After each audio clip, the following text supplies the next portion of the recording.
देश में तेजी से बढ़ रहे हैं कोरोना के केसेस। 4000 के करीब पहुंची है कोरोना मामलों की संख्या। केरल में कोरोना के सबसे ज्यादा एक्टिव केसेस पाए गए हैं, तो दूसरे नंबर पर महाराष्ट्र में दर्ज किए गए मामले। राजधानी दिल्ली में तेजी से पैर पसार रहा है कोरोना। कर्नाटक सरकार ने जारी की है पब्लिक एडवाइजरी। भीड़ भाड़ से दूर रहने, मास्क लगाने के दिशा निर्देश जारी किए गए हैं। तो कोरोना लगातार डरा रहा है, पैर पसार रहा है। ऐसे में कर्नाटक सरकार की तरफ से पब्लिक एडवाइजरी जारी की गई है। सोशल डिस्टेंसिंग का पालन करने और मास्क का प्रयोग करने के लिए एडवाइजरी जारी की गई है। देश में तेजी से बढ़ रहा है कोरोना, जहां पर पैर पसारता हुआ कोरोना। 4000 के करीब पहुंची कोरोना मरीजों की संख्या और देश में केरल में सबसे ज्यादा एक्टिव केसेस दर्ज किए गए हैं। दूसरे नंबर पर महाराष्ट्र में केसेस हैं और राजधानी दिल्ली में भी तेजी से पैर पसार रहा है कोरोना। दूसरी तरफ कर्नाटक सरकार की तरफ से पब्लिक एडवाइजरी जारी की गई है। भीड़ भाड़ से दूर रहने, मास्क लगाने के दिशा निर्देश जारी किए गए हैं। तो कोरोना के मामले लगातार बढ़ते जा रहे हैं। सबसे ज्यादा असर इसका केरल पर देखा जा रहा है। लगातार मरीजों की संख्या बढ़ रही है। ऐसे में स्वास्थ्य महकमा, जिसकी पूरी तैयारियां अलग अलग हॉस्पिटल्स में देखी जा रही हैं, एडवाइजरी भी कई राज्यों में जारी की गई।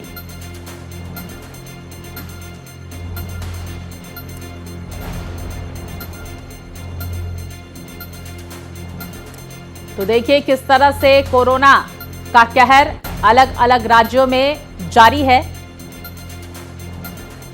तो किस तरह से डरा रहा है कोरोना, आपको बता दें भारत में NB.1.8.1 और LF.7 जैसे कोरोना के सब वेरिएंट्स पाए गए हैं। इस तरह की जानकारियां सामने निकल कर आ रही हैं, जिसका असर अब देखिए दोनों JN.1 वेरिएंट के उप वंशावली हैं। इस तरह की जानकारियां भी इस वेरिएंट को लेकर सामने आ रही है। JN.1 अभी भी सबसे अधिक फैलने वाला वेरिएंट है, जिसका असर एशिया के कई देशों में देखा जा रहा है। विशेषज्ञों का मानना है कि ये वेरिएंट हल्के लक्षण पैदा करता है, लेकिन सावधानी बरतना आवश्यक है। यानी कि बहुत ज्यादा घबराने की जरूरत नहीं है, लेकिन सावधानी जरूर अपनाएं। सरकार और स्वास्थ्य विभाग स्थिति पर कड़ी नजर बनाए हुए हैं, रखे हुए हैं। लगातार आंकलन किया जा रहा है। अस्पतालों को बेड, ऑक्सीजन, दवाओं और वैक्सीन की उपलब्धता सुनिश्चित करने के निर्देश भी जारी किए गए हैं। यानी हॉस्पिटल्स को तैयार रहने के लिए कह दिया गया है। नागरिकों से भी कोविड-19 प्रोटोकॉल का पालन करने की अपील की गई है।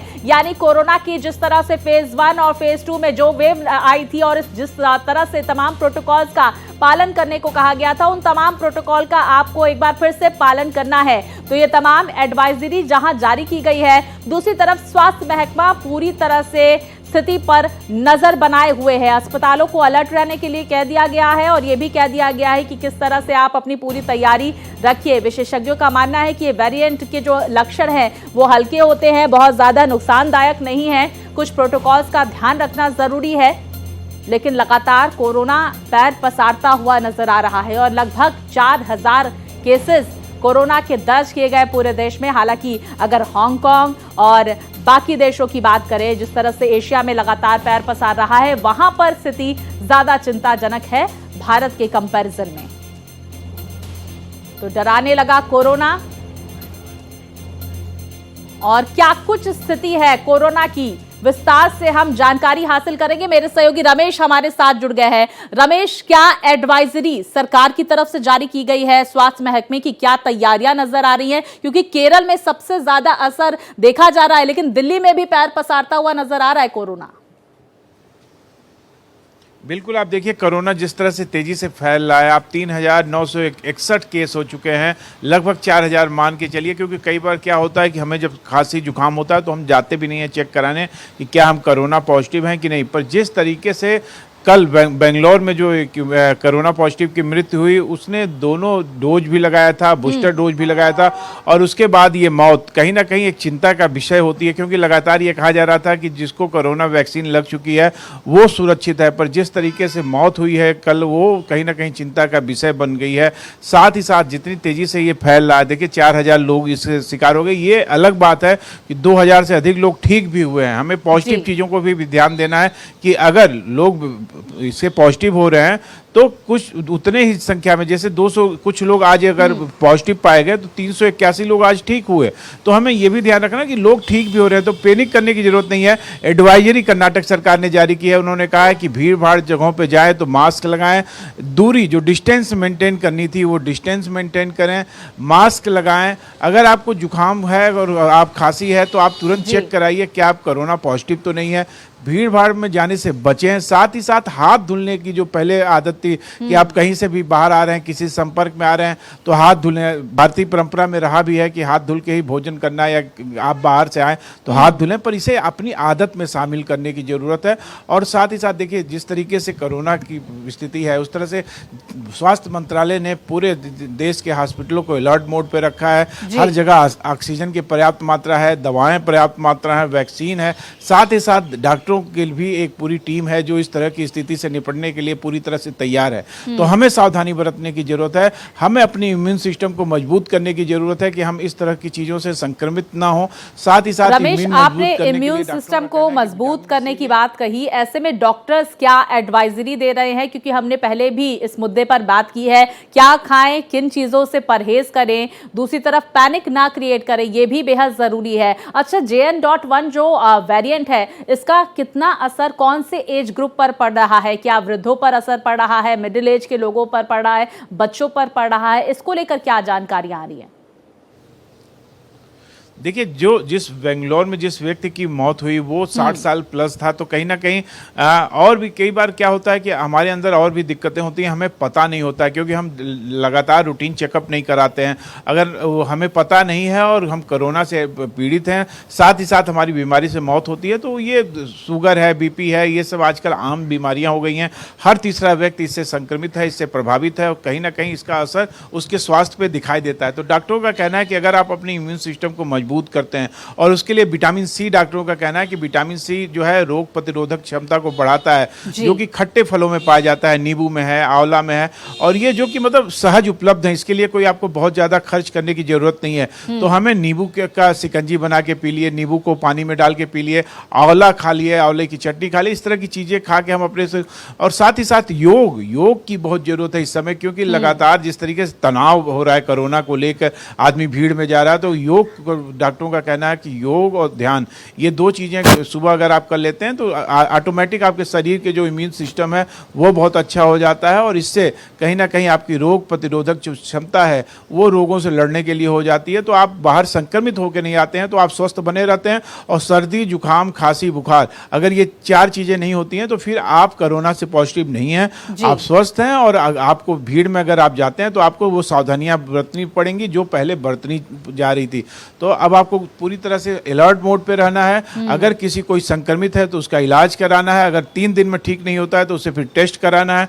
अगर वो पॉजिटिव पाया जाता है तो फिर डॉक्टर जैसा निर्देश देते हैं वैसे ही उसका इलाज होगा। अच्छा रमेश, क्या होम आइसोलेशन में भी पेशेंट ठीक हो रहे हैं? इसको लेकर जानकारी आ रही है। दूसरी तरफ क्या कुछ दवाएं जो इस बार JN.1 वेरिएंट पर असर करती हुई नजर आ रही हैं? और आपने जिक्र किया कि जिन लोगों ने बूस्टर डोज ले ली है उनको भी ये संक्रमण पाया गया, वो क्या कुछ करें अब? देखिए, मैंने पहले भी बताया कि आपने दोनों वैक्सीन लगवा ली, साथ में बूस्टर डोज लगवा लिया, पर आपका इम्यून सिस्टम मजबूत नहीं है, आप शारीरिक रूप से उतने सक्षम नहीं है कि रोगों से लड़ सके, तो कहीं ना कहीं कोरोना संक्रमित होने की संभावना बढ़ जाती है। इसलिए जो सबसे पहली जरूरत है वो ये है कि आप स्वस्थ होइए, आपका इम्यून सिस्टम मजबूत हो। कई बार आदमी दुबला पतला है तो उसे लगता है कि हम स्वस्थ हैं, पर कई बार उसे आप देखिए कि अंदर से तमाम तरह की दिक्कतें होती हैं जो नहीं पता होती हैं। तो इसलिए ये जरूरी है कि आप प्रॉपर अपने बॉडी को चेकअप कराएं, डॉक्टर से मिलें, और किसी भी तरह की समस्या होने पर तुरंत अपना इलाज कराएं, और भी अच्छे डॉक्टर से कराएं। ये नहीं कि आप दवा की दुकान पे गए और दवा लेके आ गए। हो सकता है आप कोरोना संक्रमित हो, तो कोई भी सरकारी हॉस्पिटल हो, अगर आप प्राइवेट हॉस्पिटल नहीं जा सकते हैं तो सरकारी हॉस्पिटलों में व्यवस्था है, वहाँ पे आप जाइए, अपना कोरोना टेस्ट कराइए। अगर आप पॉजिटिव पाए जाते हैं और आपको कोई बहुत ज़्यादा दिक्कत नहीं है तो होम आइसोलेशन में भी रखा जा सकता है। वहाँ भी डॉक्टर अपना दिशा निर्देश देगा, उस दिशा निर्देश और दवाओं को लेते हुए आप ठीक हो सकते हैं। मैंने पहले भी बताया कि अगर 261 लोग आज दिल्ली में पॉजिटिव पाए गए हैं तो 341 लोग ठीक भी हुए हैं। तो हमें कहीं भी पैनिक होने की जरूरत नहीं। जो लोग संक्रमित हो रहे हैं वो लोग ठीक हो रहे हैं। हाँ, ये जरूर है कि मौतें हुई हैं, 28 की संख्या पहुंच गई है।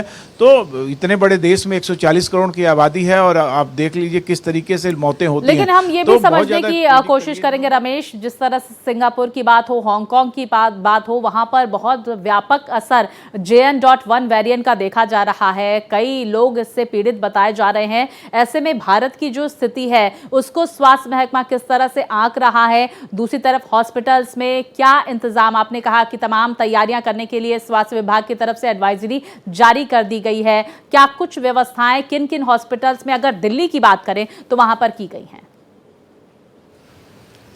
देखिए, दिल्ली में सबसे बड़ा जो चिकित्सा का केंद्र है वो एम्स है। एम्स में पूरा देखिए, पूरी जो ऑक्सीजन का जो पूरा एक सिस्टम है वो पूरा लगाएगा, क्योंकि पिछले बार आप अगर सेकेंड वेव याद करें तो उसमें ऑक्सीजन की कमी बहुत हुई थी। लोग ऑक्सीजन सिलेंडर के लिए, तो हर हॉस्पिटल में, इवन आप RML चले जाइए, आप राम मनोहर लोहिया की बात कर लीजिए, जयप्रकाश नारायण की बात करिए, जो भी बड़े हॉस्पिटल हैं सब जगह एक अलग यूनिट ऑक्सीजन की बना दी गई है। और पहले भी थी पर उस पर उतना ज़्यादा फोकस नहीं किया जाता था। पर कोरोना के सेकेंड वेव में जिस तरह से ऑक्सीजन की कमी होने लगी, लोगों की ऑक्सीजन की कमी के बाद मौतें होने लगी, तो सारे सरकारी हॉस्पिटल, प्राइवेट हॉस्पिटल ने ऑक्सीजन का क्योंकि हर हॉस्पिटल में जहां भी ऑपरेशन हो रहा है वहां ऑक्सीजन की जरूरत होती है और वहां ऑक्सीजन के लिए एक अलग यूनिट रहती है। तो तमाम जगहों पे जहां तमाम सिलेंडर लाके रिजर्व बिल्कुल। देखिए रमेश, हॉस्पिटल्स को एक्टिव रहने के लिए, अलर्ट रहने के लिए कह दिया गया है। दूसरी तरफ रमेश, हम ये भी जानने की कोशिश करेंगे, पिछले 2 बार की तुलना में इस बार क्या कुछ लक्षण कोरोना के JN.1 वेरिएंट के देखे जा रहे हैं, और जो सावधानियां लगातार बरतने की बात कही जा रही है, किन किन बातों का ध्यान रखना बेहद जरूरी है इस वेरिएंट को लेकर? देखिए, सबसे ज्यादा जरूरी तो यह है कि जब तक जरूरी ना हो आप भीड़ भाड़ जगहों पे जाने से बचें। जब बहुत जरूरी हो तभी आप भीड़ भाड़ जगहों पे जाएं, और जाएं तो आप मास्क लगाएं। क्योंकि आप देखिए कि ये जो संक्रमण था, पहले भी जब पहली बार आया था तो तमाम दिनों तक ये पर बहस चली कि मास्क लगाने से फायदा है कि नहीं, क्या नुकसान। पर बाद में ये रिसर्च से प्रूफ हुआ कि अगर आप मास्क लगाए रहते हैं तो संक्रमण से आप 100% तो नहीं, पर हाँ 70% तक आप सुरक्षित रहते हैं, क्योंकि तमाम अन्य तरीके हैं जिससे कि आप संपर्क में आ सकते हैं कोरोना वायरस के। तो लगातार सरकार की एडवाइजरी थी कि आप भीड़ में जाएं तो मास्क लगाएं। अगर आपको जुकाम खांसी हो तो भी आप मास्क लगा के निकलें, जिससे कि आपसे द्वारा कोई दूसरा संक्रमित ना हो। तीसरी जो सबसे बड़ी बात है कि अगर आप किसी के संपर्क में आते हैं तो उसको हाथों को बार बार धुलें। साथ ही साथ आप अगर जुकाम बुखार होता है तो आप अपने इलाज खुद ना करें। रमेश, ये महत्वपूर्ण बातें कही आपने कि देखिए इन तमाम लक्षणों का ध्यान रखिए, और अगर इस तरह के लक्षण आपके अंदर पाए जा रहे हैं तो तुरंत डॉक्टर से संपर्क करें, ना कि किसी भी मेडिकल स्टोर से कोई भी दवाई लेके खा लें। बहुत शुक्रिया रमेश, तमाम जानकारियां हमारे दर्शकों तक पहुंचाने के लिए।